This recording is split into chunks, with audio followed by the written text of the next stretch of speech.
Ladies and gentlemen, and welcome to Week 3 highlights stream for September Showdown.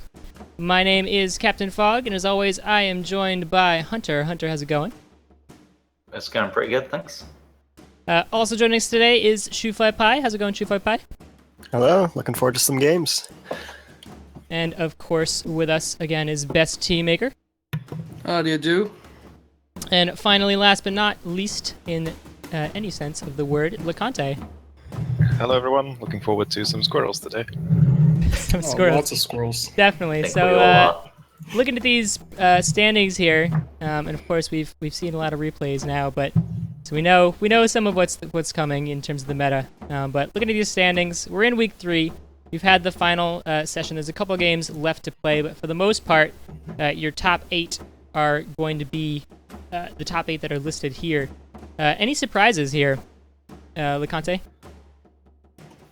I think LoL Steamroller is the big one for me. He's suddenly been playing quite well. Thing is, I didn't really play that many games myself, so I don't have a good idea of who's playing well, but the fact that he's up there above Lev is a big surprise to me. Mm-hmm.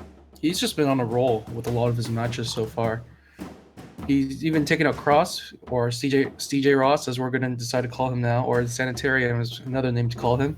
He took him out 2-0 that one match, which is very interesting. Would you say he's steamrolling the group? Not quite. He still lost to Deadbones and to Valently, who are quite up there in the charts as well.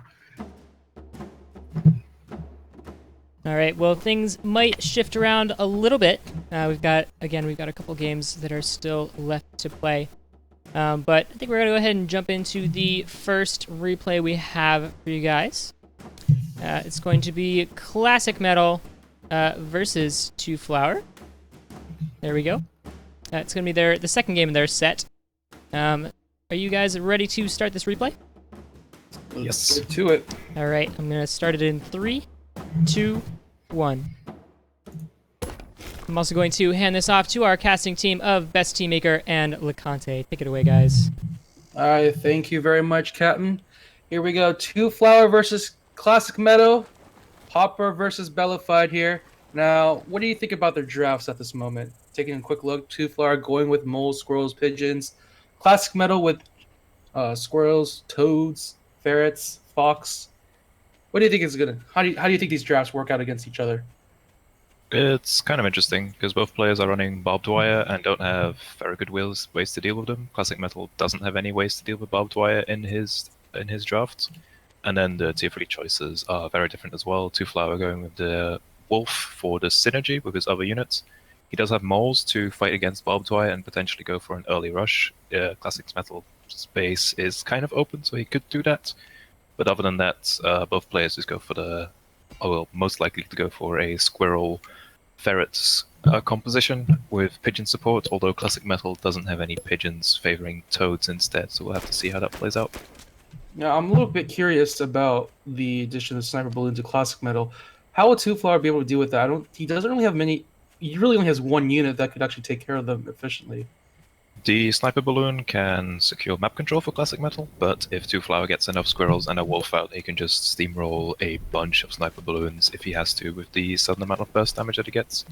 So I think that would be the play. If there are multiple Sniper Balloons going up, just hold out for a wolf and then kill them with that. All right, in the meantime, we do have our first units appearing on the battlefield right now. The squirrels, double squirrel warrens coming out. At the same time, 2Flower plopping down barbed wire right in front of his base, giving himself a little bit of a defense there. Very nice coverage of that slope area. In the meantime, he's just going to be plopping down more squirrels on both sides, says the Garçon. And he's going to be selling the barbed wire immediately, so not going to be using it looks like, which is an interesting choice. I think he just want to move it up forward. Yeah, there we go. So he moves his barbed wire line forward a bit, and he gets the base, but that seems to be a mistake. Both players just going with more and more squirrels. Classic Metal's adding in toads. Hold up. All right, here we go. We're going to have a bit of engagement here right now, although it's mostly Classic Metal poking away at 2Flower's units, but the barbed wire will be able to go up in time, forcing Classic Metal to try a roundabout route. And here you go. We're going to be at it. 2Flower's now making his way into Classic Metal's troops right now. Classic Metal does have his troops spread out quite nicely, and they're taking out 2Flower's units bit by bit. However, Two Flowers units do just overwhelmed by sheer number. He's not going to be pressing on too far forward, as Classic Metal will just be retreating to refresh his units right now. Two Flower cautiously poking his way in, but is going to be stepping out, instead building some very advanced burrows for his units. Two Flowers' reinforcement distance was a lot shorter for that initial engagement, so that's what caught him the advantage, I think. And now he's being very aggressive with his warren placement. It's kind of protected by the barbed wire, but it may be a mistake because they're very exposed. And he's going to be expanding behind that, and Classic Metal's doing the same. Now, we haven't really seen too much of this kind of interaction, but when you have barbed wire and a warren next to each other, what do units target first? Whichever's closest. Alright, in the meantime, here we go. Some toads laying out some fire right now against Two Flowers units, but Two Flower squirrels still making their way through 6-5 right now. And now the number for Two Flower is quickly dropping right now. He's going to have to back up. Only 2 squirrels escaping with their lives right now, as Classic Metal will be able to fend him off. And those toads, does he have an answer for those toads? He has squirrels, which is good enough, I think. Okay, here we go. Round number 3 of this fight right now. Toads going in once more. 2 toads manage to get themselves off, make that a 3rd toad. That decimates a good number of Two Flowers units right now. Only 4 squirrels left alive. He's going to have to back up. 1 warren is down for Two Flower.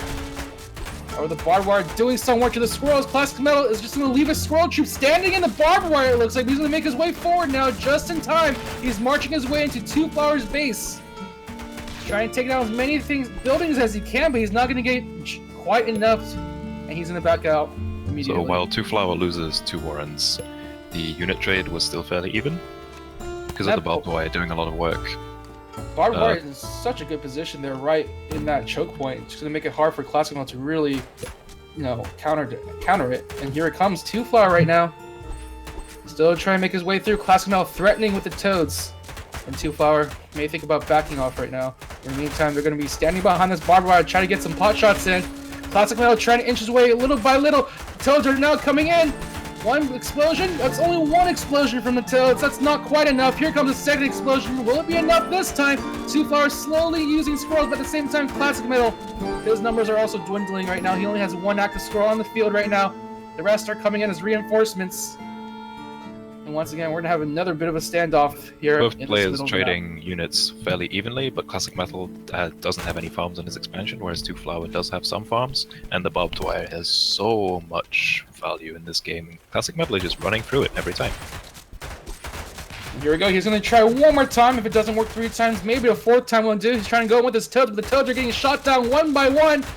And once again, Classic Metal trying to trump the force. Using his squirrel army, seeing if he can take as many out as he can. It looks like this may be working right now. The reinforcements are coming in for Classic Metal. 1 by 1, the squirrels are taken out. The warren in the front may be in danger, but it does look like he's able to clear out Classic Metal's army.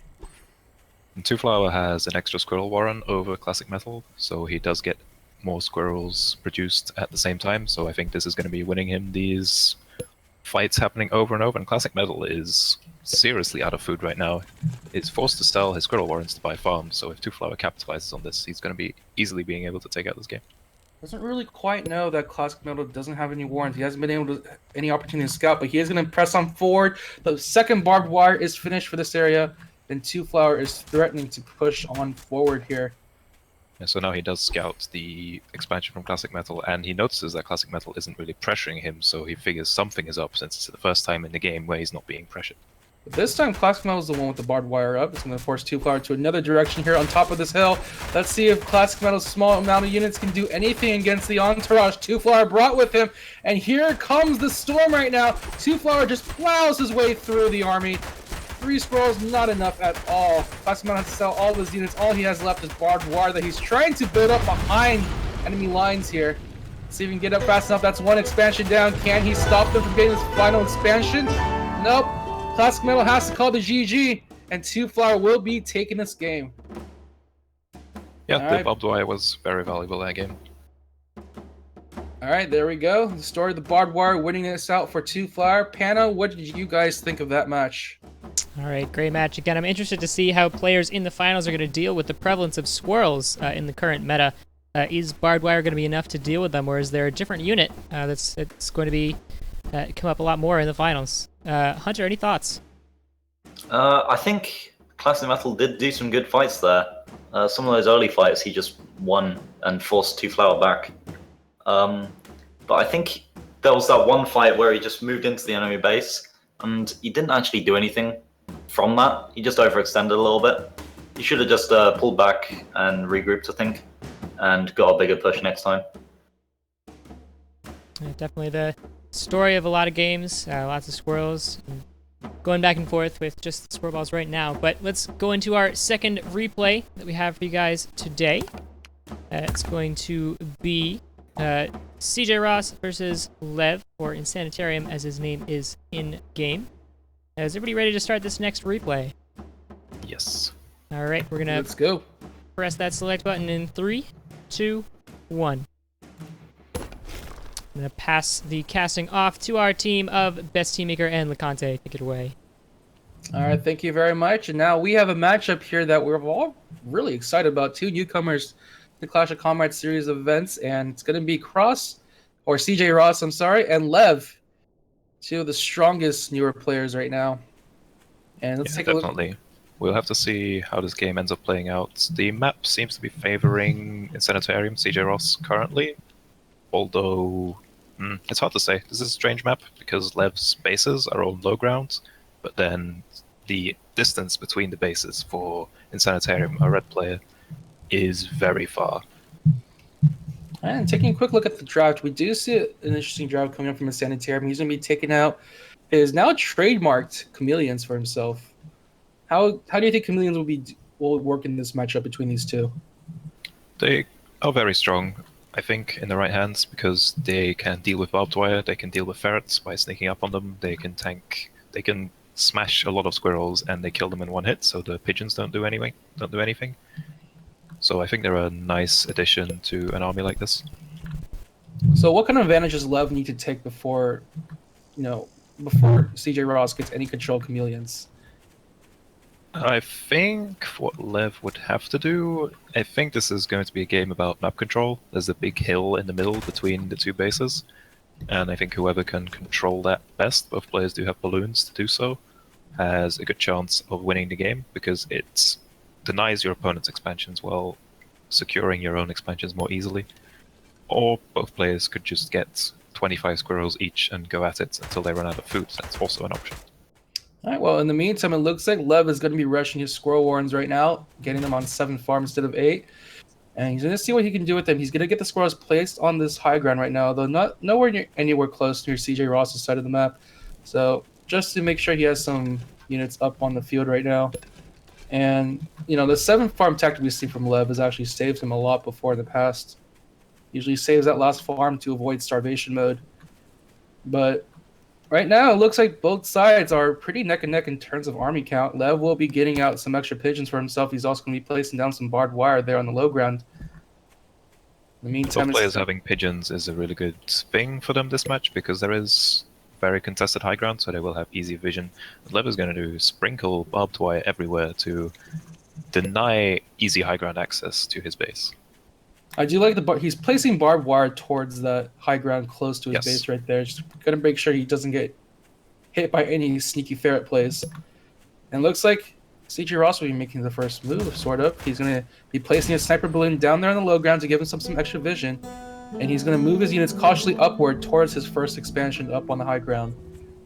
Yeah, I want to point out that CJ Ross's Warren placement is really good for this map to shorten the reinforcement time for his units, because he placed them outside of his base on the low ground. If he placed them inside of his base, his units would have to go all the way around that little ledge. And there we go. CJ Ross going to be putting down a sniper balloon up on top, but his ferrets are going to see it and destroy it immediately before it gets himself up. Yep, this is the value of the pigeons right here. Taking out that sniper balloon is a huge win for Lev. It denies the position from CJ Ross. So this might go and turn into a stalemate eventually. Both sides start dancing around. The ferrets taking the first shots at each other right now. Although it looks like Lev will be getting most of those shots. He does have his sniper balloon up, giving himself some extra vision there. In the meantime, he's going to be working on his safe expansion behind his base, making sure he gets the farm he needs to stay ahead in this economy. Although in the meantime, CJ Ross also ahead in economy right now. So both sides looks like they may be preparing for the long haul. have to keep in mind that CJ Ross has had his 8th farm on his main base for a longer time, so he does have a slight advantage in amount of food, but then his sniper balloon got taken out for free, so I think it's more or less evened out at this point. Alright, so it looks like we may be looking at a very long kind of game. What kind of plays are we going to expect at this point from either side? The wolf timing is going to be important for Lev, because that can allow him to just punch through the defense before CJ Ross is ready for it. But in the meantime, CJ Ross does have a fox on the way, which, when there are sniper balloons in play, is kind of tricky, but if he can make it work, then he has a good chance. Oh, here we go. One farm's going to be immediately taken out by Lev. Ferrets having very nice placement, pigeons providing some vision, and one farm is going to go down from the Sanitarium's expansion. CJ Ross trying to retaliate here, but he's not really making any good shots for himself right now. Lev is just dipping in and out of the high ground right now. Oh, the ferret shots just take out that one ferret very nicely. It's a small mistake from CJ Ross. This is working out quite well for Lev. And here we go. He has to be careful about the balloon. There we go. The onslaught of ferret artillery making their way through this middle ground right now. CJ Ross losing both his ferrets, so he loses his potential to poke back. And here we go. Lev is going to use this as an opportunity to make his way in. He's going to be pouring onto this expansion. The sniper balloon in the back is going to be laying down some shots. Here comes some ferret backup, but it's going to be too late. That expansion is gone for, and Lev is going to push his way through this time. His squirrel army is still pretty darn strong. 11 squirrels strong at this point, and still counts. Most of them must not right here though. Most of them are still on the way, and the fox is out. Oh no, he has to be careful. CJ Ross doesn't have his fox out, but he can't let them get hit by the ferret shots right now. He is moving them. He takes out one of Lev's ferrets, takes out a squirrel, and he does let his fox live. The fox is going to survive with only 6 HP. But CJ Ross still took a huge hit there. Huge loss in economy. He only has 2 working farms to his name right now. Yeah, this is going to be tricky for CJ Ross to secure. He's going to try and secure the same position again. He's supposed to sell his balloon, but the fact that his fox survives does allow him some kind of leverage on this game, though it's going to take him a long time before his economy is back into a stable point. He is going to be working towards that expansion once more. He'll salvage what he can from this expansion. Lev, in the meantime, he may be looking for either another way around or maybe for another expansion as he makes his way to the top of the map. His space Doesn't necessarily need another mill right now. He's being very sparse with his farms currently. Finally getting the final farm on his main base. And what I don't like from CJ Ross is he starts rebuilding some of the farms that were destroyed earlier. So he's spending 60 food for a farm that isn't going to continue producing food for the full 5 minutes. So in a low economy game like this, I think it's very important to stay efficient, so it would have been better if you got a farm that hadn't been used before. Is this the point where you probably consider taking a different expansion completely, or do you risk losing your initial base to a possible base race? I don't think it's ever a good idea to go for a base race, because you don't know exactly what happens unless you know exactly how many bases your opponent has. I think base races are not something you really want to go for. But yeah, with this aggressive placement of barbed wire that Lev is doing, he's denying CJ Ross a lot of map control. Alright, now CJ Ross stuck on his own side of the map. Lev comfortably working his way up. He's going to get some more farms trickling down for himself right now. The Fox trying to poke at Lev's units bit by bit. See how much major impact he can make right now. CJ Ross trying to make his way in with the Fox. Let's see how Lev is going to react to this. He's going to put his squirrels up on front to act as shields for his ferrets. He does not want to lose ferrets in this encounter. I think Lev has kind of made a mistake this game by not going for the fight. I don't think he realizes that CJ Ross was forced to sell his sniper balloon, so he may think that there's still a balloon there, so he's scared to fight into that. But he is building up more balloons for himself now. He hasn't decided to go for the wolf quite yet even. His economy is in a bit of a bad spot right now. I mean, it's getting better now, but the tier 3 is expensive, so I don't think he wants to save that much food currently. Though he can.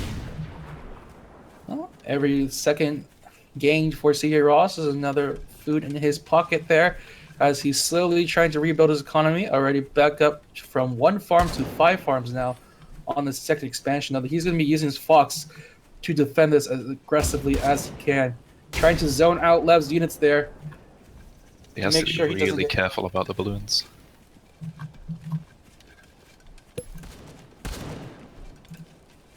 Ooh, he takes one shot at the balloon. Nothing quite there yet. He's going to see if he can take out this balloon with only his Fox.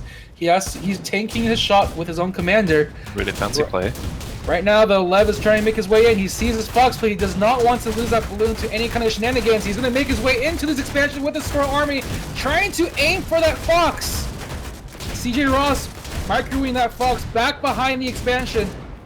It's going to push Lev back behind the barbed wire. So while the Fox doesn't die, Lev does take out a farm from CJ Ross, which is really big at this point in the game. And he keeps his own ferrets, expensive units alive. All right, now So Lev CJ is- Ross going for some more Fox plays right now. Trying to see how much damage he can do. Again, taking the shots from the sniper balloon, making sure that's on cooldown whenever the Fox is nearby. He's trying to do what he can with his Fox. It's nice to see that he can time his Fox aggression in between the commander taking the hits. But he's going to have to do a lot of that to get back even, because Lev is currently on 12 farms, whereas CJ Ross is on 1 base and only 7. He's going to be building in for this long game. He's built his second tier 2 warren, his second warren of ferrets for himself there, making sure that he can have some safe pressure from the back while Wall of Squirrels defends his precious ferrets. Yeah, if Lev can get a good amount of ferrets out, he can just take out the expansion from CJ Ross, and then CJ Ross has nowhere to go and doesn't have the food to build up again, I don't think. No, though we may be seeing some plays here from Lev. He's going to be sneaking onto those farms with his Very ferrets nice. on the low ground. The Fox is on his way to the ledge. Takes out one pigeon. Takes out a ferret. And can he get anything else from this? No, Lev does back off in time. Doesn't want to lose any more units. So, a slowly building farm for a pigeon and a ferret. Probably a little bit in favor of CJ Ross there, as he's able to defend his expansion from Lev's attack. I'd wager it's in Lev's favor, actually, because the longer he delays CJ Ross's meager economy, the better his own position becomes. And Lev can take the base all the way at the top of the map with no problem if he wanted to. So he can just play it slow. And Ooh, but grind here down come the CJ. sniper balloons from Lev on the top. He Yeah. realizes this is a possibility, places down some barbed wire. Exactly. He is This leaving shuts no down the chance. Fox harass completely on that mill, so He is taking no chance. He does not want CJ to get any economy whatsoever. But it looks like CJ is going to Timing's go up here tight. anyways.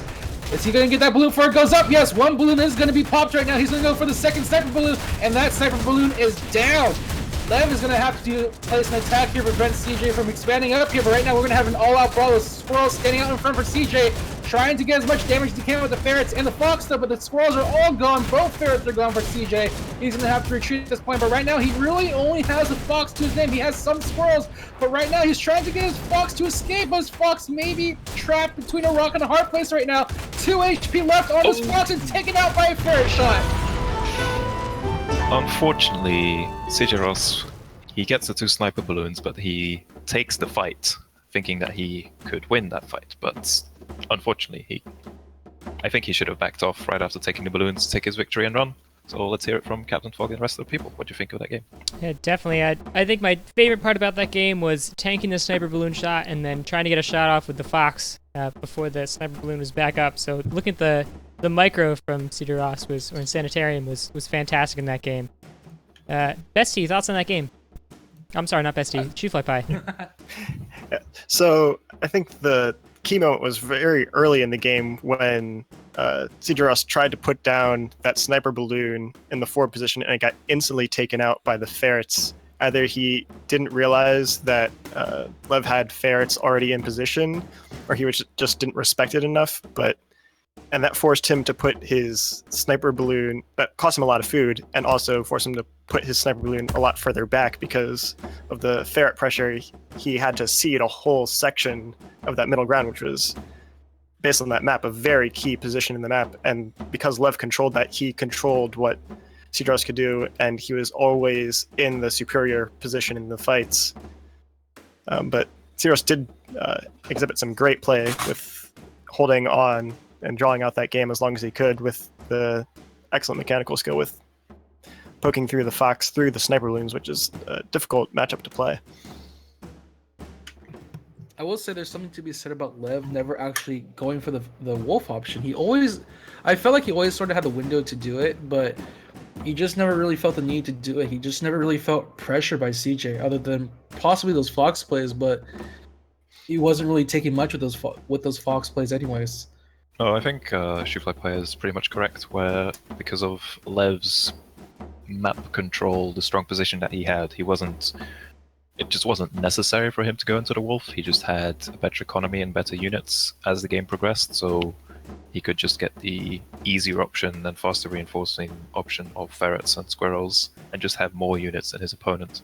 And CJ Ross was not in a position where he could spare food for defenses. He had to sell his sniper balloon early to try and get his farms back up, and then, yeah, I think Lev was just always in control of that game. All right, well, with that, let's go into our third replay we have for you guys today. It's going to be Dead Bones, of course, the runner-up in a couple of tournaments we've had in the past, versus LOL Steamroller, the number 2. So number 1 and number 2 in the brackets right now going to be fighting against each other. Is everybody ready for this match? Yes. Let's go. All right, we are going to hit that select button in 3, 2, 1. I'm gonna pass it back to our casters, LeConte and Best Teammaker. Take it away. All right, welcome back for our third series of the day. It's going to be LOL Steamroller versus Dead Bones right now on this very bright, very sunny map. LOL Steamroller going for the triple tier 1s. Dead Bones going for a pretty interesting layout, but he does have lizards out for him instead of squirrels as we usually see. And he's going to be opting for artillery, as we have seen him do a lot recently. Yeah, we'll see if it comes into play this match. The artillery is an option that he apparently likes to have. It gives you, if you can get it up, because it does take a while to build and it's expensive, if you can get it up, then it can really secure you a strong position on the map. But if that isn't an option, then both players do have sniper balloons to work with if they wanted to. All right, now what do you think about this map placement for these two guys? Because LOL Steamroller is in an interesting position down here, Yeah, right on he the has waterfront. an easy expansion behind his base, but then to get out of his base, it's kind of tricky because he has the water and then the long narrow bridge, and there's some high ground around his base. His Dead Bones' progression is a lot easier, though he does have to expand towards his opponent. But there's a lot of, if you look on the map, Dead Bones has like 3 bases that are protected by an arc of a cliff and then the water feature. So it is a fairly decent position for himself. Whereas LOL Steamroller has 1 easy base, and then this third one is alright as well. It looks like he's opting to get the forward base first, which I think is a good play. You can always go back and get the one behind his main base. Looks like Dead Bones has caught on to this plan, though. He's going to bring his lizards up and try to attack this expansion right now. And force LOL Steamroller to sell it. Oh, force him to sell it. I don't think that was entirely necessary. Because he does have squirrels out, so he can just sit his squirrels behind the expansion while it tanks some shots. But he opts to get the back expansion first, which is going to be easy to get up. Alright, bit of a delay of timing for LOL Steamroller there. He's trying to decide what to do. He Now, has a lot of food stocked up, so probably going to add in either a lot of tier 1 or just saturate with farms, but we'll have to see what he does with it. looks like he is going to be going for that farm choice there, going for that safe expansion, immediately popping down 5 farms for himself. Whereas Dead Bones is up to 5 Lizard Warrens right now. So Dead Bones, he's probably going to scout. Yeah, he scouts that LOL Steamroller has all these farms. So he He's gonna knows seize that. farms. Exactly. He knows that LOL Steamroller can't have too many units right now.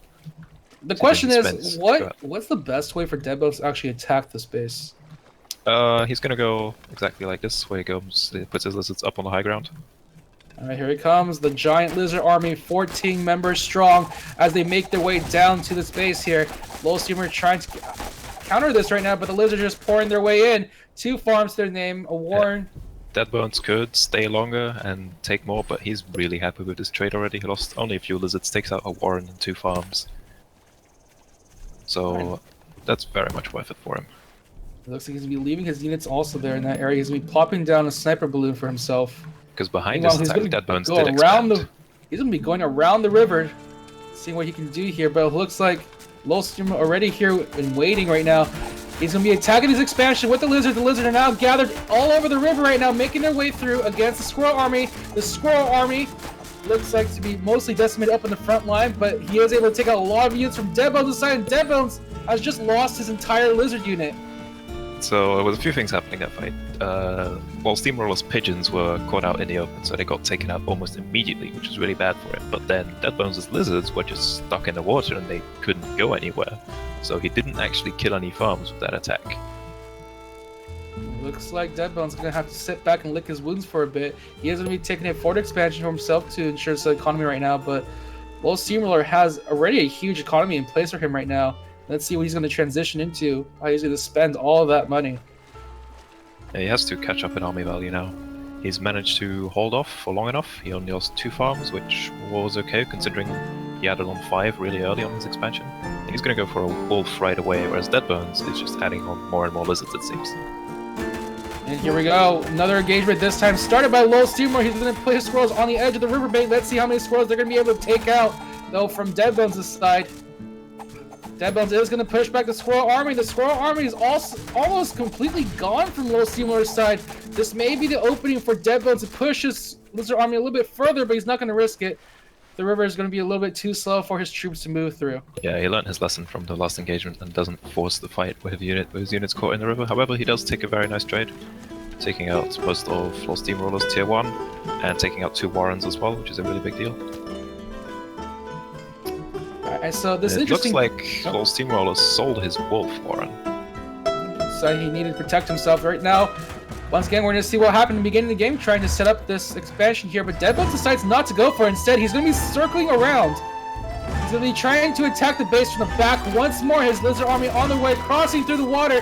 Can Lil Steamroller get his units there in time? Here comes Deadbones' army, trying to make their way onto the expansion. Surrounding expansion, and that farm is gone. And he's out. This is a really nice play from Deadbones, making his opponent think he's going for one base and then using the lizard's speed to loop around and get the other base. And now the food lead that Lil Steamroller had is gone as Deadbones, 20 farms strong for himself right now. Almost more than 300 food in the bank right now. But this time Lil Steamroller is going to be taking another engagement by the riverside. Let's see what he's going to be able to do. The Squirrel Army is actually tearing its way through Deadbones' lizards. Deadbone's going to retreat. He's actually going to go for a base race, it looks like. He's going to be attacking that expansion here on the side of Lil Steamroller. Let's see if Lil Steamroller can actually take out anything of his own, but he's not really doing too much. Now the Lizard Army making its way towards Lil Steamroller's final base here. This may be the end of the game, folks, as Deadbones will be taking it with his Lil giant... Steamroller looked stunned at the end of that game. He wasn't even controlling his units anymore. That was a really nice play, really nice lizard play by Deadbones. Alright, as we take it back to the panel, what did you guys think of Deadbones' lizard performance? That's how lizards are supposed to be played, man. Yeah, definitely. Great. I felt I'm like really impressed by Deadbones' use of lizards there. That was really exciting to watch. And, good, like confusing Lil Steamroller there into going into the wrong expansion. And Lil Steamroller seemed to know what was up because he pulled back a little bit, but it was way too late because Deadbones was already at the expansion. It was a great play there. Yeah, I want to point out the use of water in that one engagement towards the bottom of that expansion. Water, of course, slows your units down when they walk through it, and we saw the lizards struggle a little bit. They still won the fight, but I think they were in larger numbers, and the squirrels started off on the banks. The lizards were wading through a choke point and then wading through water. So interesting to see how that came into play in that tiny little corner. I do have one point of criticism for Deadbones is on his first assault with the lizards, where he took out 2 farms. I think he would have been better off if he actually attacked the Warrens instead, because for one thing, it's further away from the pigs, so more of his lizards would survive and he could last longer. And 2, if you take out the Warrens, you take out their means of defending themselves by producing more units. So it can also, instead of focusing on farms for your early rushes, it might be better off going for the Warrens if you can, because his Warrens are in a very exposed location. Also, one thing I would like to point out that hasn't been mentioned is Lil Steamroller was going for a wolf at one point in that game, and then he sold the wolf Warren, but his food count never dropped below 200 at that point. So I don't know why he ended up selling the wolf and then not using the food required for it. It feels like Deadbones was just getting in his head with his lizard play and making sure Lil Steamroller was making too many mistakes and second-guessing himself all the time because there could be a lizard right around the corner. Which I love as a way of playing. Definitely, in my mind, how lizards should be played very effectively by Deadbones in that game. All right, well, we're ready to head off into game number 4. that we have prepared. It's going to be our own LeConte versus Best Teammaker. So we're going to switch our casters here because having you guys cast against yourselves might be a little difficult. So we're going to go into game 4 here. Hunter, are you ready? Replay, guys. I am very ready. All right, well, we're going to start this replay in 3, 2, 1. Okay, here we go. LeConte to the west side of the map in blue, Best Teammaker to the northeast in red. And this map is quite interesting. What do you think of this then, Captain? Well, I like LeConte's position very much. He's got a nice defensible main base. Got a little bit of a way in, kind of a back door. It's kind of a front door, but it's hidden in the front of his base. But then 2 nice, easy expansions surrounded by a river. So there's only a couple ways to get in without running through water. Whereas Best Teammaker has kind of the run of the rest of the map. If you look at the water as the dividing line. So both players have 2 nice, safe expansions, and it's going to come down to these 3. Down in the middle and in the southeast for what's going to happen. Yeah, Best Teammaker has some good expansions next to him. So I don't think there's going to be too much of an issue with this center mass with the 3 windmills to the south end of the map. I don't think they're going to come into play unless the game goes on like very long. Both players... Well, actually, that's not normal at all. He's gone for 8 farms and then a MG nest. That's interesting. Whereas the Best T is just up to 6 farms and he's on 2 warrens right now. That MG that's nest, not going to be good at all against him.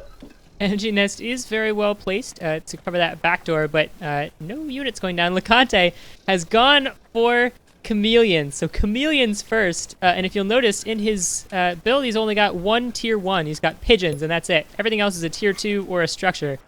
So funky play coming out from LeConte here. Best Teammaker with very standard. Just cheese right now. Go ahead and vote for who you think is going to win this current match. We have red and blue here, so you can type ! Vote red or ! Vote blue. And keep telling us what you think as the game is going on. We have that poll working for you right now. Best Teammaker on 6 squirrels. He's seen that something is up. He's seen a couple of machine guns down. LeConte going for snakes right after those chameleons, so we'll see how this works out for him. What on earth is he doing? He's just building tier 2s right now. I don't know what he's going to try and do. I guess just get more value out of his food than best he can? Maybe that's his strategy with those MG nests protecting him. Like, he doesn't have to worry about early aggression. And best he doesn't have that big of an army right now. It's just well, it's on the way. He's got a few more squirrels, but right now it's basically just 6 squirrels on the front line. LeConte running back and forth here, struggling to stay out of the squirrel fire and escaping with 1 health just by the skin of his teeth. Sniper balloon up for LeConte, upgrading that machine gun nest in the front.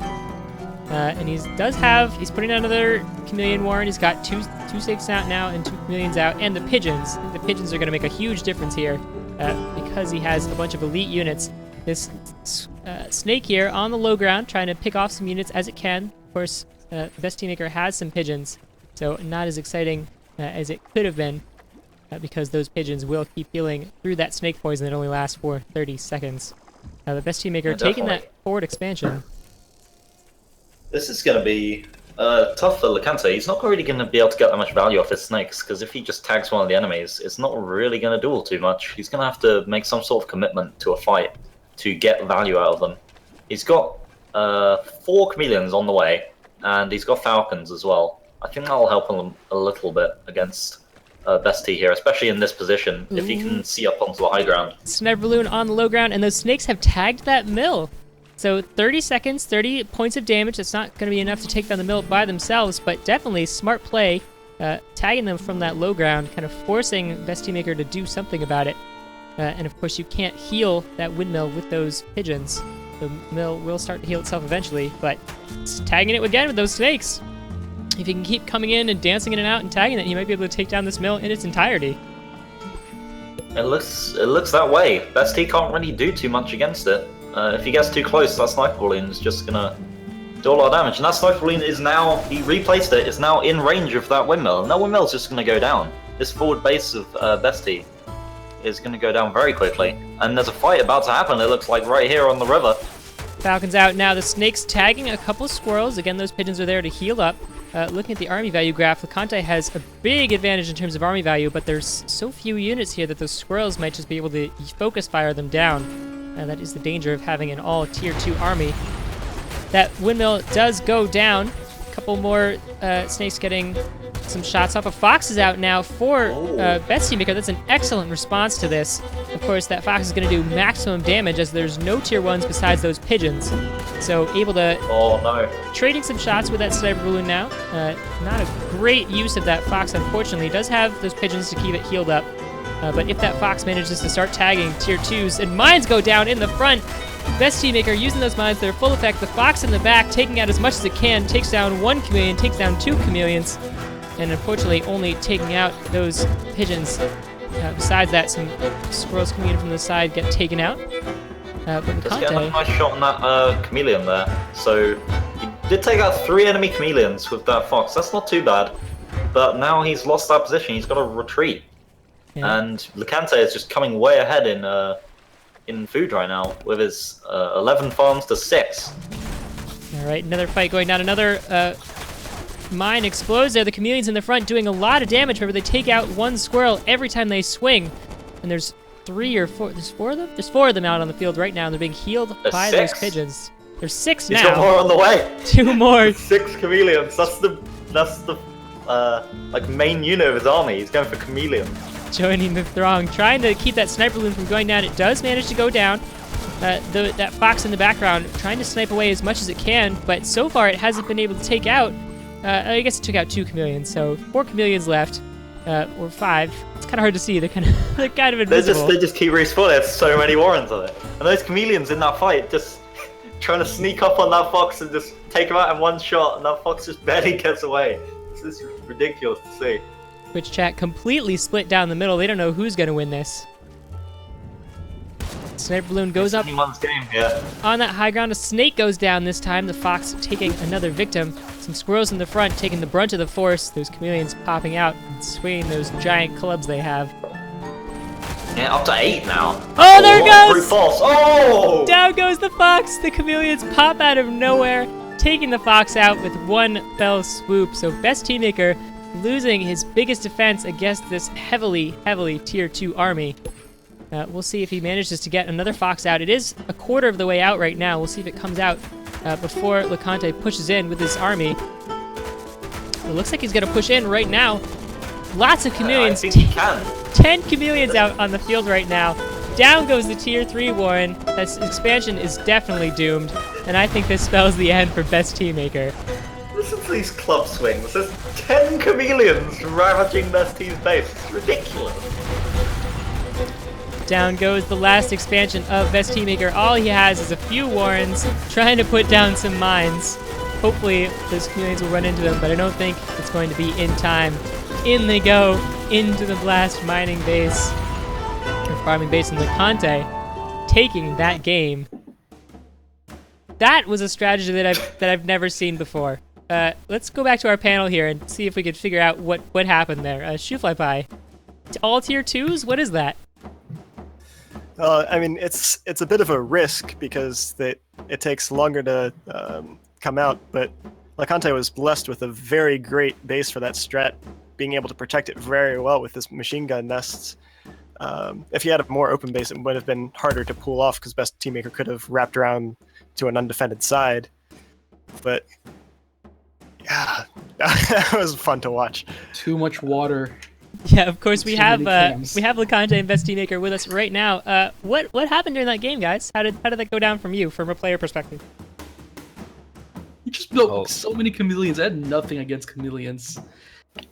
I think chameleons in general are just strong against squirrels as long as you don't have an insane amount of squirrels. Like the moment you start mixing in anything other than squirrel, the chameleons get stronger and stronger because with each swing they kill 1. And then the pigeon support is really nice because they have so much HP to work with. And as far as the map goes, I think it could have gone either way.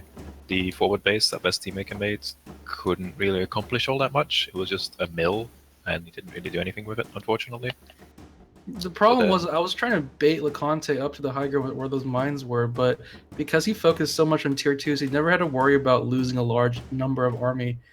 He could I just think sit I back. lost 1.5 chameleons to those mines though, so they did end up working out quite well. So Yeah, the mines were a good play. I just didn't have a reason to go up on that high ground because Pretty much. That's huge payback from one mine, which costs 20 to take down 1.5 tier 2 units, which is like 100 food. But I think all in all, I think it's a strategy that could work if people experiment with it, and I hope someone sees this and thinks, "Hey, I could improve this," and then shows up and beats everyone with it. So that would be great. I hope so. We'll keep an eye on that strategy as we continue into the finals. See if we get some creative juices flowing in people's brains. But right now we're going to go into Game 5, the 5th replay we have. It's going to be In Sanitarium or CJ Ross versus Dead Bones. Again, both these players very high in the brackets. Hunter, are you ready to start this? I'm ready. Let's go. All right, we're going to start this replay in 3, 2, 1. Okay. In Sanitarium to the east of the map in red. Dead Bones to the west in green. Let's get right into this. What do you think of this map then? All right, I'm seeing lots of safer expansions for both players. Kind of like a traditional StarCraft map in terms of expansions. See, Dead Bones has an expansion right outside of his base, and Sanitarium has 2 that are very close, so very well defensible, especially with that, there's this bit of cliff right here. You could put some sort of structure on. He does have just sniper balloons. Dead Bones, of course, going with the artillery that he's been favoring recently. We'll see if he decides to use that in this game. But what are your thoughts on this map? It's actually interesting how the expansion right near Dead Bones is actually not very well connected. You'd have to go through the water to get to that one. And in Sanitarium has really easily accessible bases. I don't think it'll make too much of a difference. But Dead Bones with the artillery, that could be really useful. There's not that many routes into his base. Alright, well, we'll see as this game progresses. In Sanitarium going for, looks like it was 8 farm into warrants. Dead Bones going for 7 farm warrants. His squirrels are a little bit further out than in Sanitarium's are. Go ahead and vote and tell us who you think will win this match, red or green, in Sanitarium or Dead Bones. And that poll is up and live. So Dead Bones is up to 6 squirrels now. And in Sanitarium, also building squirrels, just going up to 9. It's the other way around. Dead Bones is up to 9, and Sanitarium is going up to 6. I think Dead Bones placed his warrens earlier. He seems to have a little bit of a lead. And Sanitarium going up to 12 squirrels, so they're just going to out-squirrel each other, it seems, right now. And if Dead Bones builds that artillery, that could be a lot of value if he can save up enough. And we'll see. Again, those 12 squirrels are going to be a formidable ball to deal with. Especially with that high ground. You can see in Sanitarium scouting that out right now. It's a perfect place to plop down your squirrels and take away a lot of Dead Bones farms without ever getting touched. So Dead Bones is going to have to deal with that eventually. Sanitarium throwing down a ferret warren, though. Very standard meta play. Squirrels and ferrets. Ferrets are able to take Both down players the going squirrels for in one shot. that, going for that meta play, really. Just squirrel ferret timing, both on 12 squirrels. Really standard play. And Dead Bones expanding at the same time. So he's got 2 farms building on his new expansion, and Sanitarium is just building his new expansion. So Dead Bones has a tiny bit of a lead on that. And he also has a lead, but he doesn't have a lead on the ferrets. So and Sanitarium is going to get his first ferret out, just barely. Yeah, so almost mirror builds from both these players here. Sniper Balloon going down on the high ground for In Sanitarium. It's going to give him an advantage if he manages to get Dead Bones to fight in that low ground, in that peninsula there. He's not going to be able to see that Sniper Balloon on the high ground. Up it goes. Ferret's taking out a few squirrels back and forth. A little bit of ferret dance going on. It's 2 ferrets. Ferret took out Dead Bones' attempt at building a sniper balloon. That's a big deal. And if he gets another shot on that, that's going to take up a second attempt. Fight going down in the middle here. The squirrels coming in to reinforce the ferrets here. That sniper balloon has to go up for Dead Bones. He can't lose another 120 food. There it goes. It is up now. It's going to start firing away, but oh, it goes down. Oh, no. Right, That's right. a big This deal. is coming up. Giant deal. It's a lot of food that Dead Bones lost right there. Not able to sell that in time. Checking out the graph. Looks like both players falling now, but Insanitarium coming out ahead in that, especially with that loss of that sniper balloon from Dead Bones. Yeah, definitely. And Sanitarium is just piling on more scrolls now, and that's a good decision, I think. Just getting that faster reinforcement to make the most out of this good position he has now. And right now, just Ferret Dance going from both sides, trying to catch the opponent out. Again, we're seeing almost the exact same number of units out for both sides, and Sanitarium has a few more squirrels out, but both players have 1 sniper balloon, 2 ferrets, and a whole mess of squirrels to play around with at this time. Yes, 18 squirrels out for Sanitarium, and it looks like now he's just going to focus a little bit more on building up his base. Seems like... No, he's just building toads. Alright, that could be interesting. All right, Toads definitely... Toads to bust through the enemy squirrels. Yeah, in this later portion of the game, that's going to make a huge difference, especially taking these ferrets up onto the high ground here. Dead Bones with some vision onto that high ground. I guess they stepped a little bit off that high ground there, but Insanitarium taking the expansion to the southwest. See ferrets firing back and forth, trying to pick off some opposing enemy units. Not having much luck so far. So Insanitarium took that base to the southwest. That's actually a really good position for his ferrets. He could get some really great shots off on both of Dead Bones' bases. If he can make the most out of that, that could be a really big deal. But Dead Bones also has a new expansion, that one to the north, and he's building loads of farms on it. So now is the time to strike for Insanitarium. And Insanitarium's building a sniper balloon up on that high ground right near Dead Bones' natural expansion. And we'll see how many farms it's able to take down as it goes. Let's see if Insanitarium can distract Dead Bones for long enough to let the sniper balloon go up. There it is. It's up right now. 1 farm's down. 2 farms are down. And it's not quite in the range for anything else, unfortunately. I thought maybe it was close enough to get at that mill there, but unfortunately not quite enough. That is 2 farms, though. 60 food for 120 food, and even trade there. Maybe denial of anything that tries to come through that passageway. Looking at army value right now, Insanitarium is was in a great spot with his army value. But the problem is he can't really bust through because of those well-placed sniper balloons for Dead Bones. There's just no way he can really get through Dead Bones' defense. He just has to survive this ferret onslaught somehow. It is worth noting that Insanitarium now has twice the number of ferrets as Dead Bones has, so the Dead Bones has more sniper balloons. Ooh, and a little bit of mismanagement there. 1 ferret going down for Dead Bones, losing it there to Insanitarium's 4 ferrets. We'll see. That's what Insanitarium needs right now, I think. He needs to be able to take out those ferrets, luckily. If he can just take out 1, that halves Dead Bones' effective poke. Whereas Insanitarium has 4 ferrets. That's a great advantage right now. Dead Bones has second ferret out again. It's going to take a while to get there. But that gave him a little bit of calm. He's got a lot of food right now. He's got good income. But Dead Bones, way better income, up to 12 farms.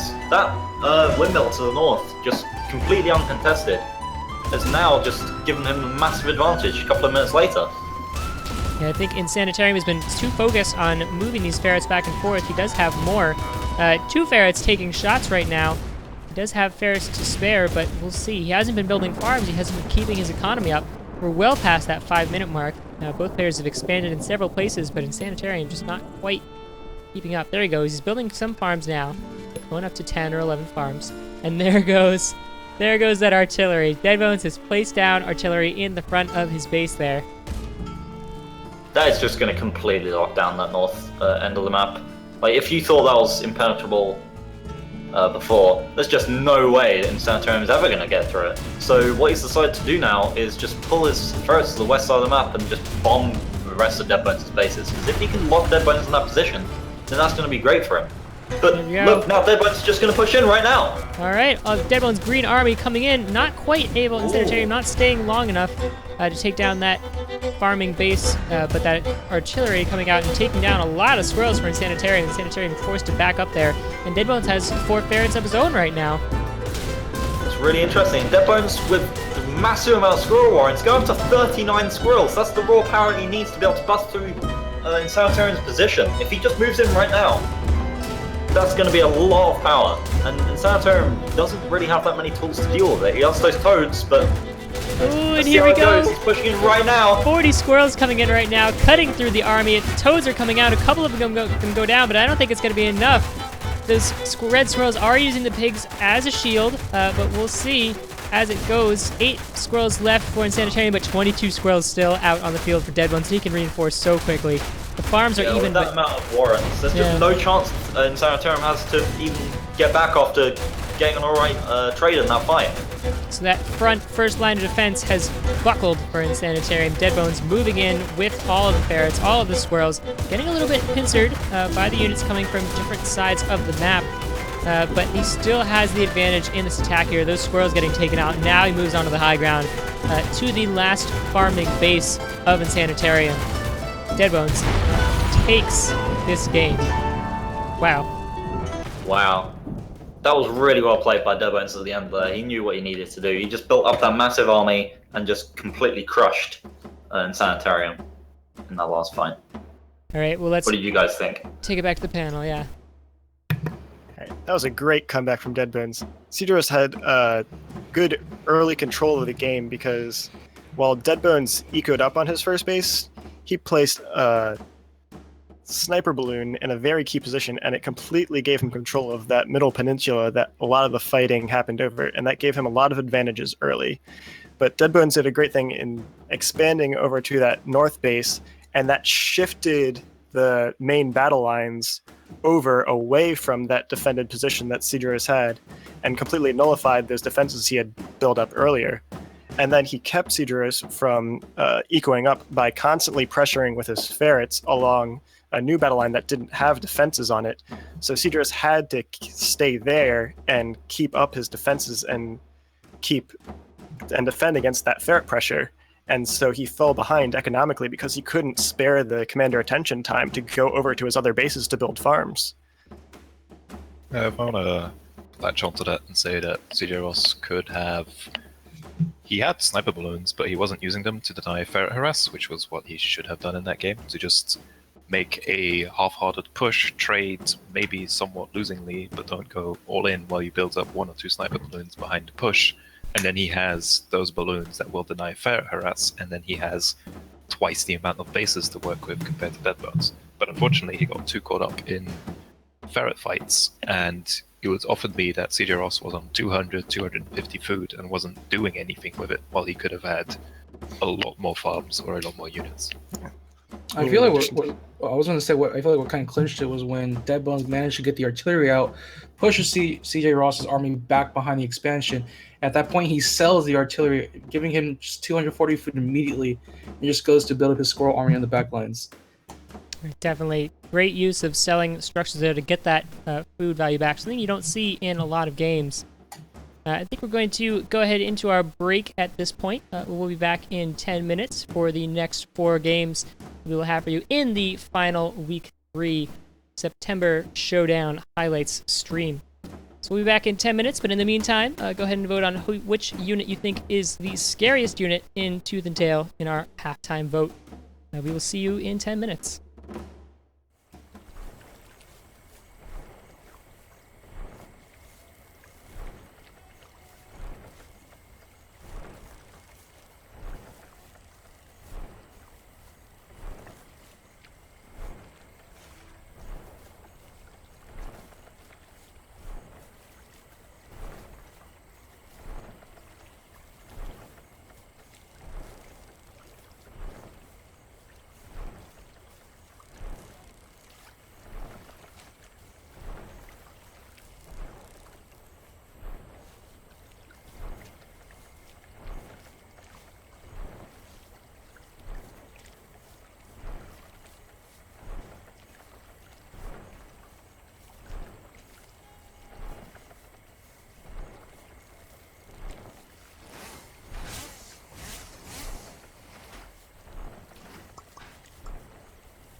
ladies and gentlemen, and welcome back to week 3 of the Clash of Comrades qualifiers. This is the third and final highlight stream for the big finals next weekend.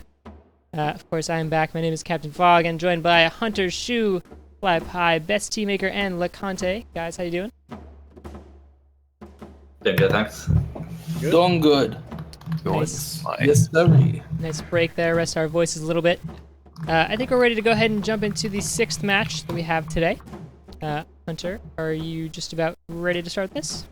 I am absolutely ready. All right, it's going to be Classic Metal versus Valantly, the first game of their set.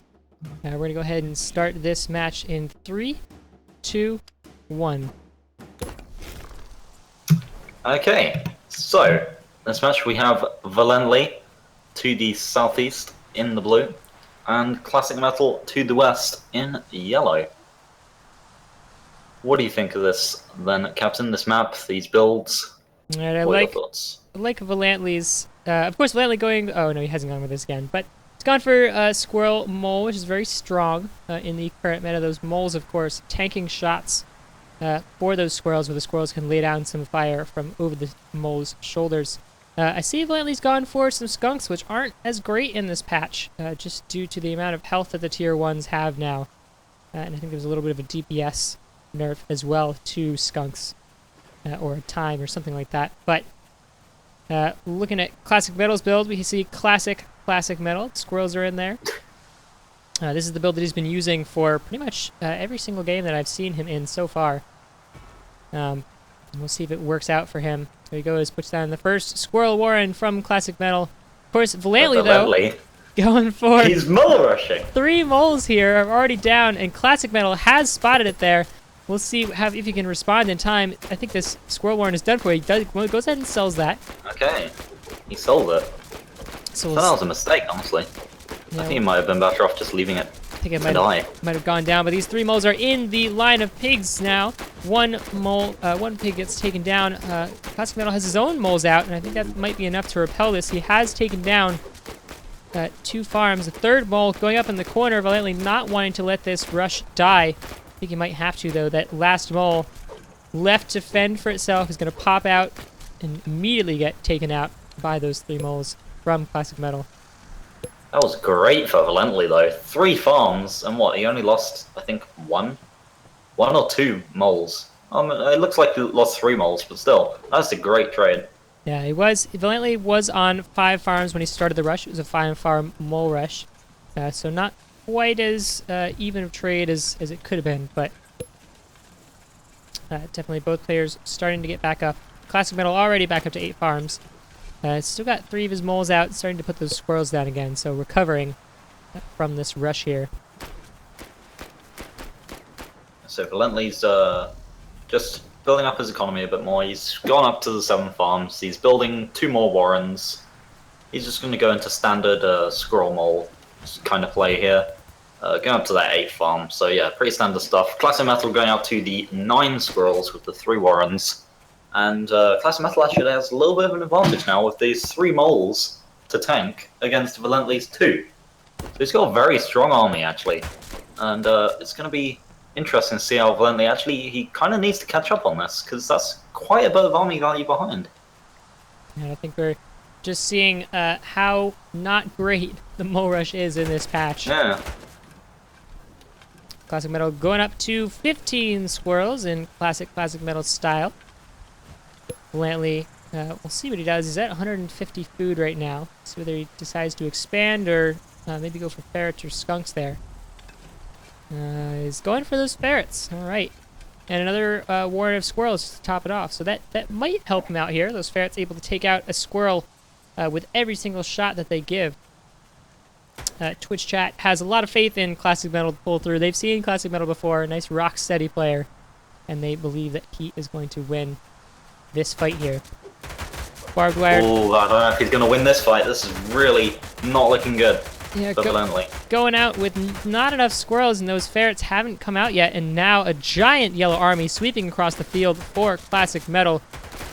A couple moles in the front, and one of them gets taken out. Another one gets taken out right now, and the squirrels are into the warrens now. 1 warren goes down, 2 warrens go down. Let's see if he's able to get... Well, there you go. One farm goes down as well. 2 farms go down. That ferret in the back for Valently now starting to fire away. But Classic Metal's almost dead. He's got 1 health left. He does go down to a pig shot, so his squirrels are uncontrolled right now. And Valently is going to be able to clean this up. But he's lost so much.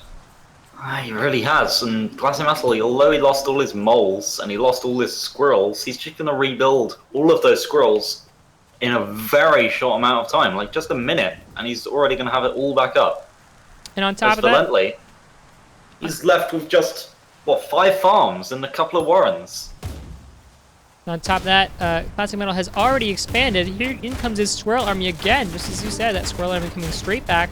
Ferrets struggling to take down as many squirrels as they can, but 1 pig is on the... Okay, there it goes. That pig goes down as we hit the 5-minute mark. But still, only 2 bases left.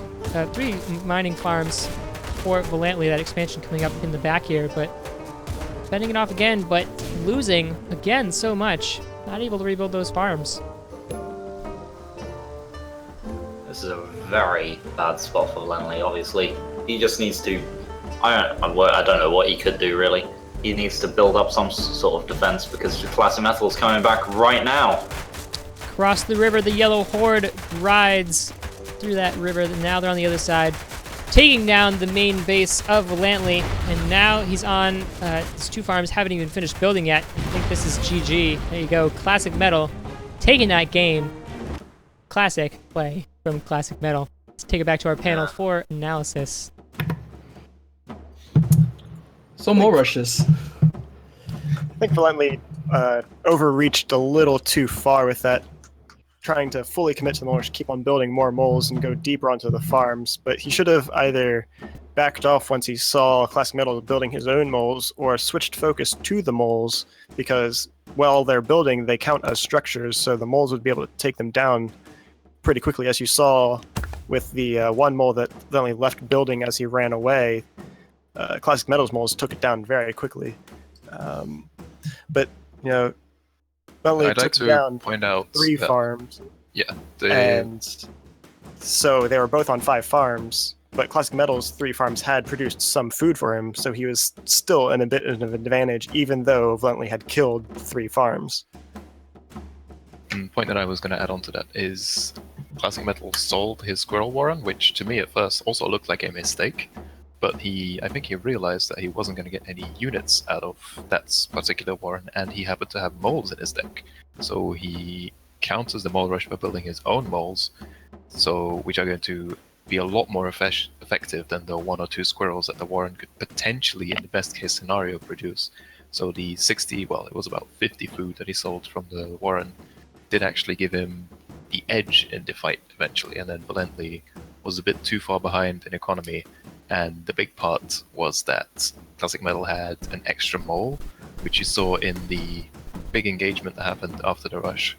Both sides had fairly even numbers, but the one difference in the mole made sure that Classic Metal squirrels all stayed alive, because the mole was taking all the fire. All right, well, with that, let's jump into the 7th replay of the day here. It's going to be CJ Ross versus Valently. Are you guys ready to start this next match here? Yes, sir. Let's go. All right, we're going to press that select button in 3, 2, 1. I'm going to pass off the casting to our casting team of Shoefly Ply and Be Best Teammaker. Take it away. All right, hello, welcome back. It's going to be Valently versus Insanitarium right now. I'm just going to call him Insanitarium from now on at this point. It's an easier name to look up. And right now, Valently going with a very interesting Tier 1 build. It's going to be lizards, moles, and pigeons, backed up by snakes with a wolf. Meanwhile, in Sanitarium, I'm going to go with a pretty usual build that we see from him. No buildings on his side, though. So what I can say about Valently's build is I think he's going to go for a combination of lizard, mole, and wolf to just push through, because mole has bonus structure damage, so with the wolf buff that multiplies, and it can take down structures very fast, and you can build up a huge army of moles very quickly because you can build them anywhere without a warren. So you might just go for a surprise attack with the mole wolf with some extra lizards to back that up. All right. So It now- looks. Oh yeah. Hello. Yeah. Okay, I'm just gonna. As we move on the match, it looks like Valently gonna go with a very aggressive 3 Lizard Warren here on 6 farms right now. Meanwhile, in Sanitarium, he has 8 farms. Gonna get his 2 Squirrel Warrens up. But looks like Valently is gonna commit to this very aggressive attack here, as he's gonna bring his lizards down to the bottom very, very shortly. Yeah, by the time he gets his lizards up there, though, Insanitarium is going to have a comparable number of squirrels. So Blentley is building a mold to supplement his forces. We'll see if it will be able to do much. And he just brings the lizards in and realizes that Insanitarium has enough squirrels and isn't able to push in, and just gets a few picked off for free, and he has to run away. And he has to bring back in and fight. All right, here we go. The engagement once more. The lizards are all going to get picked off. Sanitarium's going to take that as a win. And now he's at a big disadvantage because he held off his farms, and he's had this 2-farm deficit for a long time. And then Sanitarium's been able to build up a bit of a food lead, so now he's got 12 squirrels on the way to Valently's only 9 lizards. And he's got even more than that because he had a huge amount of food built up, and now he's putting down a skunk warren, or rather a chameleon warren. He's changed his mind right there. So Valently's got a large uphill battle to climb now as he's trying to catch up in economy. I think he waited a little too long to actually push in with his forces because he had to run such a long distance, and that gave Insanitarium enough time for his economy advantage to pay off for itself and get enough of an army to contest Valently's early lizards. All right. In the meantime, Valently does plop down 2 tier 2 warrens. He's going to get his snakes out as fast as he can. Although it's going to be very interesting against Sanitarium's build. He's going to go with the giant squirrel army backed by pigeons, and with the chameleons, he's going to move on to his first expansion right now to the right of his base. But he is going to slowly move his army up towards the high ground, give him some space. Sanitarium with the chameleons out versus Valently's snakes. How do you think this is going to fare out between the two of them? So the snake-chameleon matchup is interesting because if the chameleon can get up on the snake, it can take it out really quickly because it does half of its health in one shot. But if the chameleon is fighting other units, the snake can tag it and it'll take down its health if the chameleon tries to pull back and retreat with its stealth. So depending on what they're trying to target, the matchup can go either way. It looks like they're passing each other ships in the night. They just kind of ignore each other. One snake gets caught out. Let's see if they go for the base or Sanitarium's falling back to try to contest. He has to get back to his base right now, as Valently's going to make his way onto the warrens right now, taking out several tier 1 warrens on his way through, but right now he's going to catch a snake on the back. Can he kill off that snake? The snake is going to tag a few pigeons before he goes down, but now Valently is stuck between the farms and the army of Sanitarium. One lone snake trying to make his way towards the battlefield. He's going to poison some of these farms right now. 2 farms poisoned. Can he get a third? There's number 3 right now, and the farm's going to have to get healed up by no pigeons from Sanitarium's side. All the pigeon wards nicely taken out.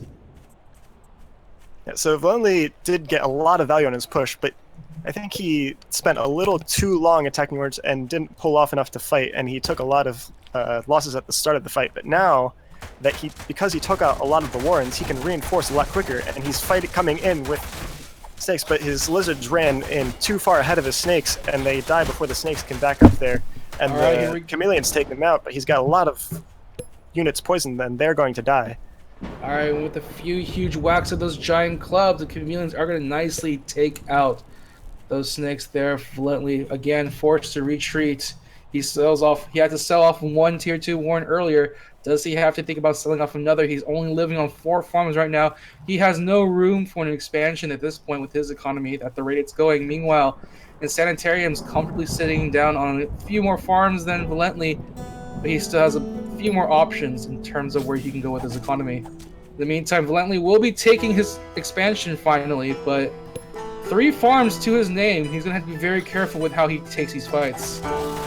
And here comes another engagement right now between Valently and Insanitarium as we go. The poison being laid down on a few units of the squirrels, tanking most of the damage. The lizard try to go around, but they're not really doing much damage. The squirrel army just takes out all of Valently's units. He only has one lizard spawning, and this expansion is going to be done for. Yeah, I think this is going to be game here. Valently only has 2 farms left, and Insanitarium has a good cohort of units, but he's going to regroup right now, heal up his units with his pigeons, and just make sure he has... Oh, there's a surrender. That's going to be the GG from Valently. He can't fight anymore. No more farms on his side as Insanitarium takes the win. Ladies and gentlemen of the panel, what do you guys think of that match? I'm thinking the first thing that I see is those pigeons from Insanitarium really made a difference. Almost hard countering the snakes in that last matchup. Of course, those pigeons heal at 1 per second, which is the same rate as snakes do damage. And the snake's poison only lasts 30 seconds, so... I want to point out that in this particular match, the pigeons didn't do all that much because their Warren got taken out in the middle of the game. Oh, But other than that, yeah. There were a few. They did help near the end of the game to secure CJ Ross and Sanitarium's win in the end, but the rush attempt by Valently just completely fell flat that game, and he had to fight an uphill battle ever since, so it was really tricky for him to get control of the game back. Yeah, that one problem with that sort of trade-off there that Valently was trying to go for was that he left a snake behind at his base, and as he was calling his entire army, that one snake trailing behind got in range of CJ Ross's units as they were coming up towards Valently's base. He realized what was going on and turned back immediately and ended up in just a really hard fight for Valently to take. Even though he did take out the Pigeon Warrens, it still wasn't really enough for it to call him a win for him. And I think that game demonstrated one of the weaknesses of lizards is that if you are trying to bring your whole army across a large distance, your lizards will get there a lot earlier, and it splits up your forces and leaves both halves vulnerable, because if the other army catches either half out alone, they'll have a large advantage in numbers and take them out before the other half can come and help. All right, well, with that, we're going to jump into the 8th replay of this final week of highlight streams. That's going to be Classic Metal versus Lev, the young upstart who's been giving everybody a run for their money. We will see how this goes. Is everybody ready to start this matchup? Let's go. Yes, sir. All right, here we go. We're going to start this game in 3, 2, 1. All right, welcome back. We got Classic Metal versus Lev here. Classic Metal going for moles and squirrels with snakes and foxes as his backup units. Lev on the side is going to be going for some pigeons, squirrels, chameleons, ferrets, the usual as we usually see. Although it's looking more like an Insanitarium deck than what we usually see from Lev. So what I can say from Classic Metal's deck is he was going to go for a very poking strategy, holding a line with some barbed wire and balloons, and then poking in with snakes and fox. And then we've seen how this deck that Lev is running plays out, because Insanitarium has run it numerous times. Looking at the map, Lev has this little base in the southern corner and has this long land bridge surrounded by water to get anywhere out. So it's going to be hard for Classic Metal to assault that, but it's also going to be a long way for Lev's units to run to reinforce. So we'll see where the battle lines shake out and if that makes a big difference. All right, both sides face with just a giant body of water blocking each other's pathways, large rocky ridges, forest tree linings. This is going to be a very interesting battle. It's going to be a battle of seeing who gets to whose base first. And it's going to be really hard for probably either side. Lev trying to find a way out. He may have to take an expansion outside of his own base, as he is pretty much locked in from his initial base. Yeah, because if he doesn't do that, Classic Metal, with the strengths of his deck, can really lock Lev in if he take one of these two bases at the entrance to Lev's little subsection. He can use his balloons and barbed wire and poking units to just keep Lev from exiting, and he doesn't have much room to build up a lot of forces to be able to break through that. So Lev really needs to do a sneaky base on one of these side expansions. The risk of doing that, though, is if Classic Metal finds it, then reinforcements will have a long way and have to run past Classic Metal's base to go and help. So Lev is going to have to do something really clever here to make this game work for him. All right, in the meantime, Lev is going to be building up his early Tier 2 warrens, getting the ferrets out as soon as he can on the battlefield. Classic Metal just plopping down his own Tier 2 warrens, the snakes coming out there. He's also going to be summoning some moles on his side, right? Well, one mole, to be exact, on his side of the field. And it looks like Lev bringing his units down around to the land bridge to see what he's going to be able to do with it. It looks like he's thinking about taking this, protecting this expansion here, so yeah, he has some economy. But here comes Classic Metal with his own army standing guard at the tree ledge. Let's see what's going to happen right here. Classic Metal trying to go in with his units right there. Lev waiting for him on the high ground. And the mole trying to go in, but it's going to be immediately taken out.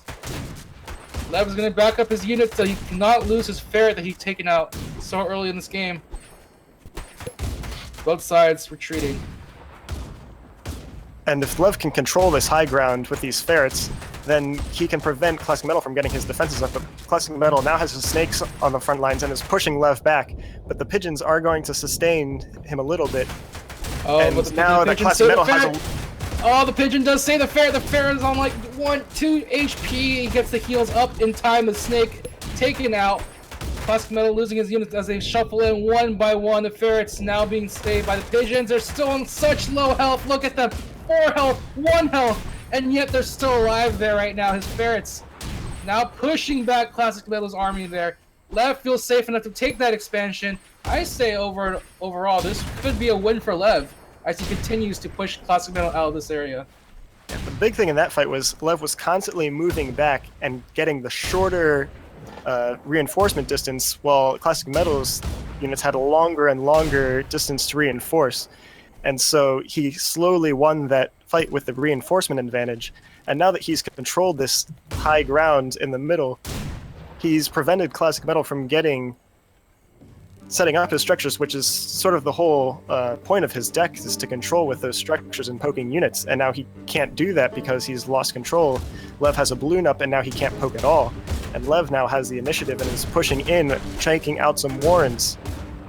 All right, here we go. Both sides with their sniper balloon up on the high ground. And this poor little warren here, looks like neither side may be able to take it very easily.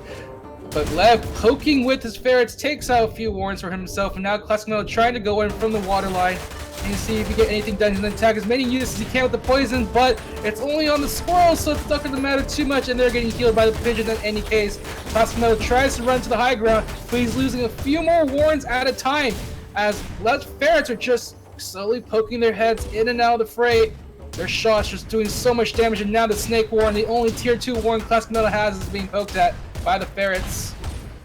He does not even save that one Tier 1 unit in time. He's going to lose his Tier 2 unit in time. Can he get there? No, he can't even sell it off. He only has 2 snakes to his name. He can't replenish them. Lev, happy with the damage he's done, is going to back off for a bit. Going to get some economy and getting ready for round number 2. So now Lev has a huge advantage. He has more economy, he has more warrants, he's got a larger army. I don't think Classic Metal has much chance of coming back through this as Lev pushes through, taking out this main base, and Classic Metal only has 2 farms, 3 squirrel warrens left, and they're going to get pressured in. Slowly taking down the base with the ferrets. Classic Metal only has 3 squirrel warrens to his name, only 2 squirrels surviving, but they're being taken off one by one. As Lev will be taking in the expansion, the first expansion of the match. Classic Metal only has 1 more area up on north as Lev is slowly marching his way down up there. His army of squirrels, pigeons, and ferrets making their way through. The pigeons just doing so much work for Lev right now, saving his units as well as providing the vision they need to go for the high ground. Classic Metal is going to tap out. Lev takes the game. And ladies and gentlemen of the panel, what did you guys think of that match? That was Classic Metal's game to lose, and he lost it. Why? He had the way better map. He played aggressive when he didn't have to. He fought up the high ground around an awkward angle with a long reinforcement distance when he could have just chilled, got his balloons up, take 6 bases while Lev only had access to 1, and relaxed. But nope, he built squirrels and he built snakes and he pushed and pushed and pushed and lost the game. It was very unfortunate for him. definitely I think showing one of how the major important. things was he wasn't using the strengths of his deck effectively, and his deck was very well set up to control an area, and yet he let all his units just sit on their warrens while Lev ran all the way down that long land bridge and got priority on that important location first,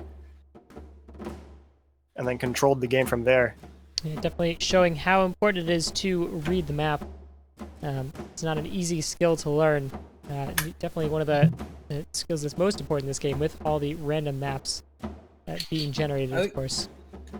I also think it's really amazing how Lev was able to get so much value out of just like 1 or 2 warrens of pigeons, immediately saving his ferrets from the brink of death. Like that was, if he had gotten those ferrets killed, that could have been the opening for Classic Mode to just storm on in through with his own army. But he kept those ferrets way back. He kept them healed up, and then from there it just went downhill for Classic Mode. He couldn't get his units to focus fire. His units are trailing in one by one because of the long distance from the warrens to the battlefield. And from there, yeah, Classic Mode just lost everything. Hunter, any closing thoughts for this game? I think Lev just did a great job of like recognizing the weakness in what Classic Metal was doing with that like desperate attempt at like an aggressive play, and Lev just pulls back and just gets the reinforcements, gets the ferret shots, and just wins that fight and just takes the rest of the game. I think that was a great play by Lev there. All right, well, with that, we're going to go into the final replay of the qualifiers portion of this tournament that we will stream. The next time you hear from us will be the semifinals. It's going to be Dead Bones versus Valently. Are you guys ready to watch this final replay? Let's go. Yes, sir. All right, going to start it in 3, 2, 1. All right, here we are for the final match of the day. It's going to be Valently versus Dead Bones here. And we have Valently going out with the squirrel, with the pigeon, skunks, and snakes. Ooh. Dead Bones, in the meantime, going with the moles and squirrels, ferrets, and fox. And again, with his classic artillery. So looking at the map, there's this base that's right in the middle that looks like it's going to be the linchpin of this fight, because behind it, Dead Bones has three very easy to build on bases, and if Dead Bones can get the forward and control that little area, Valently's not going to have much avenue to attack through. He has to attack through that one little area, so it's going to be very important for Valently to try to control that one little base in the middle if he wants to have a chance in this game. Also, Valently's expansions are very vulnerable from that location, so if Dead Bones controls it, Valently's going to have a very hard time expanding. All right, both sides actually going for the 6-farm Warren build before building their 7th and 8th farms. There we go. Just getting some units up on the board. Both of them just going pretty evenly on the economy. So one of the reasons for doing that is you take a small hit in your tempo in ramping up your economy, but it allows you to make sure that your units can start getting produced a little faster. So you take a small sacrifice to just hedge your bets against your opponent doing anything aggressive, and it's good to get your units up early when map control is such an important part of the map that there's a certain focal point that you want to make sure you get control of early, so you want to make sure you have your units ready to contest that before your opponent does. All right, there we go. Dead Bones unfortunately going down as he was scouting out, trying to scout out what Valently was up to. But nothing too much important was lost there. Dead Bones going to be going for a safe expansion to his left there. Econ up as much as he can as he gathers his squirrel army, both sides with 12 squirrels ready. Not yet all ready, but soon will be ready for them to command, as Valently will be bringing out his pigeons as well. It's an interesting location for that pigeon warren. It's going to be pretty safe from... It's going to survive most of them, and it's not affected by the long reinforcement distance as, say, a squirrel warren up there, because it can just fly over that ridge. So it's a safe location, and it doesn't cost him too much because the pigeons can fly. All right, taking advantage of the terrain, Valently, going to make sure he gets his pigeons safely. Meantime, both sides looking to just play this one pretty slowly. No one going for any aggressive attacks quite yet. Deadbone's even plopping down a sniper balloon just in case. Valently goes for an aggressive play here, and but Valently, he's going to be bringing out skunks, and skunks that we've usually seen not really effective in a lot of matches, but he's going to be bringing out 4 skunks at the same time. 2 warrens plopped down. How do you think that's going to affect things in this match? So 4 skunks can build up a cloud of grass really effectively and very quickly, and can control the fight because your opponent just can't fight in that cloud of gas for too long. So they have to move the fight. But the flip side is that's a lot of food invested, so you have to make sure you have enough units to back that up. And Lonely has 12 squirrels, so I think he'll do all right with it. But the problem is Deadbones has that sniper balloon in that key position overlooking that mill, so Lonely can't really expand or stay in that position too well because now Deadbones has ferrets and he can poke, and so Lonely can't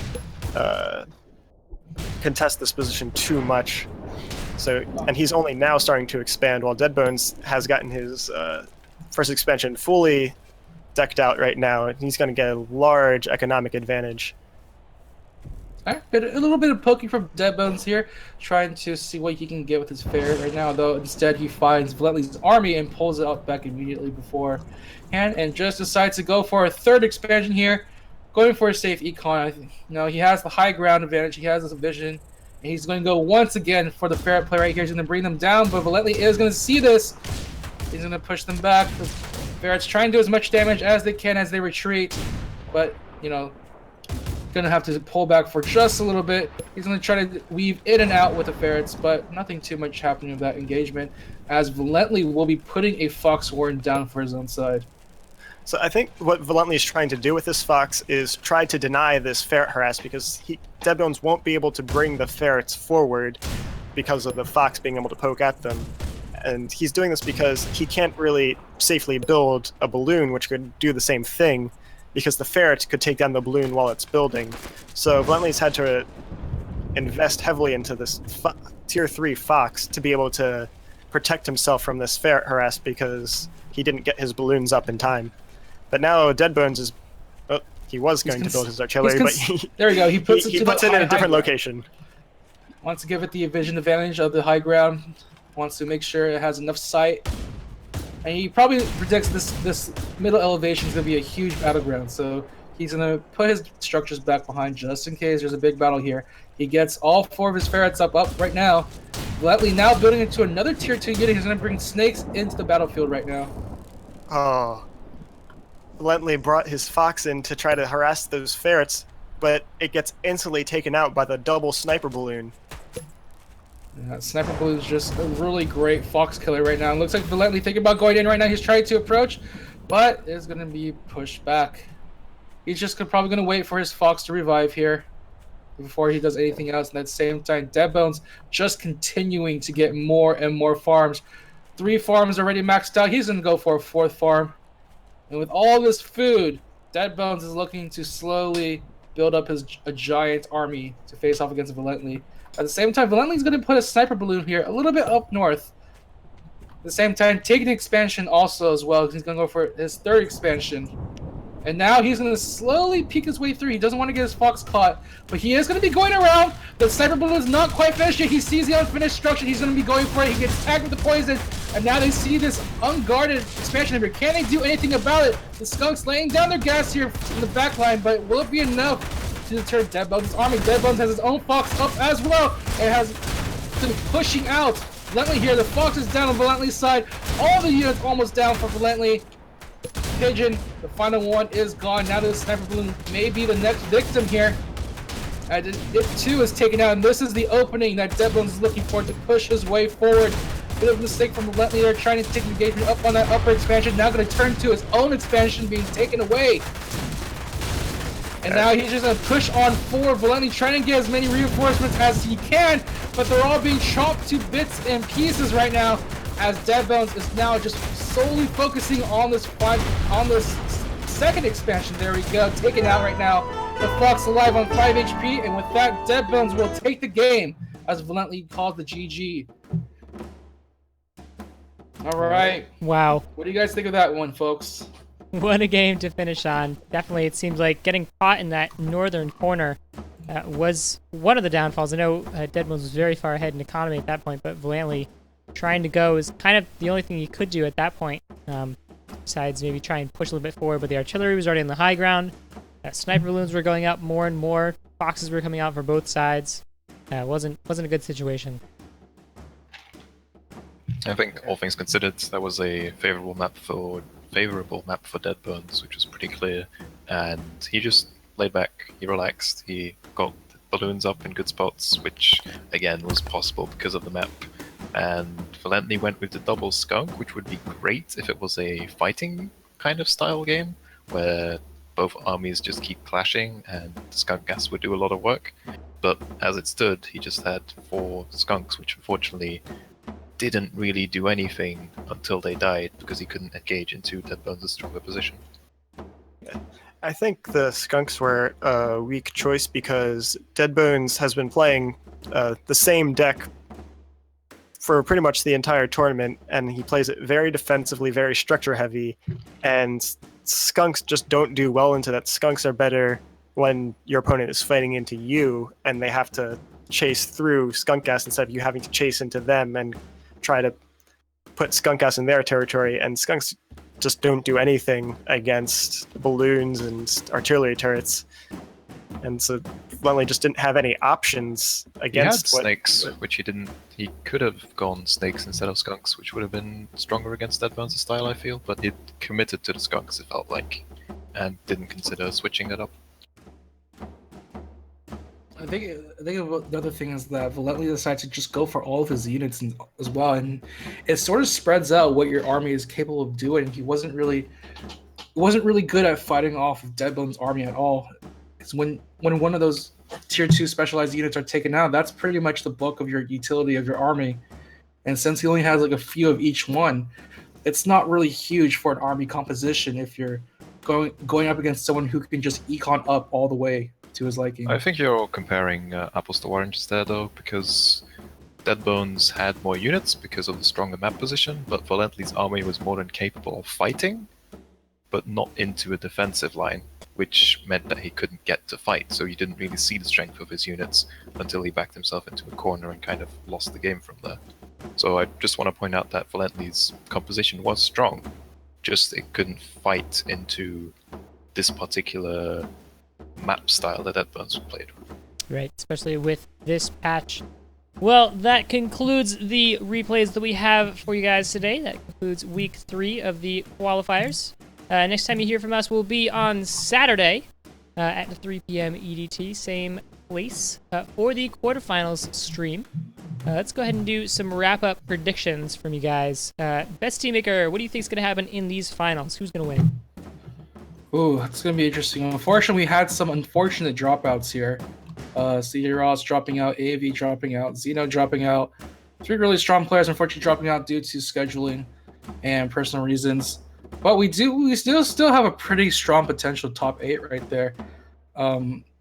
Lev, definitely one of the favorites to go in right now. Deadbones especially as well. Conte, what do you think your chances are in this top 8? It depends if I stick with playing tier 2 only. If I play tier 2 only, I think I'm out in quarterfinals, depending on my opponents. And I think I might just do that, spoilers. Other than that, it would depend on who I face in quarterfinals. And if I want to look at the other players, I think Lev is definitely a big contender. I'd consider Deadbones to be the favorite, considering that AV and Xeno decided to drop out of the tournament, unfortunately. So yeah, we've seen Two Flower upset Classic Metal, so maybe he can do something if he ends up going, if he has a good opponent in the quarterfinals. And then Lol Steamroller is in second place currently, which we shouldn't forget. So he might be able to take a strong game and suddenly find his way into the finals. Yeah, Lol Steamroller surprisingly taking out some pretty big names in this tournament. I'm going to take some time to hype up my dark horse pick in Lol Steamroller. I think he does his research. He's watched every replay of his opponents before every week. So he's always prepared for his opponents and what they might do. So I think he can do some really surprising things and surprise a lot of people with how well he does in the tournament. Yeah, that's of But course. that said, Dead Bones take my energy. That's of course the activity from Wall Steamroller that we saw from Xeno Coop when he won May Mayhem, the first tournament of Clash of Comrades. But Hunter, last thoughts? Who you think's gonna win in the finals? I'm gonna have to go Shu here. Lost Steamroller's been doing a great job in the qualifiers here, taking out some big names, and I really have a lot of faith in him going into the playoffs. Deadbone's obviously very strong player as well, and he's gonna have to beat him to really prove himself as one of the top players, I think. All right. Well, I think it's going to be interesting to see how these players are going to adapt to each other. Like, we have 3 weeks and a ton of matches for them to pour over. And I'm just curious if we're going to see any change in strategies from anybody. Like, are we going to see cheese plays in the finals? I certainly hope so. I'd love to see some cheese plays. Well, we will find out in 1 week on Saturday again at 3 p.m. EDT, and then the day after on Sunday for the semi and grand finals. 3 p.m. EDT, both days. For now, that is all we have for you guys today. I want to thank Hunter, ShoeFlyPie, Best Teammaker, and LeConte for casting up here. And I also want to thank FreakSpot for helping to bug test that lovely pie chart we had during the stream. So excellent job to you guys. Thank you again to all the devs for making this game, and thank you to the community that's been helping us build a website in the last few days. Looks beautiful, and I know some of you are watching from that very website. But for now, that's all we have for you guys today. We will see you in a week for the quarterfinals. Thank you all very much for watching, and have a great afternoon.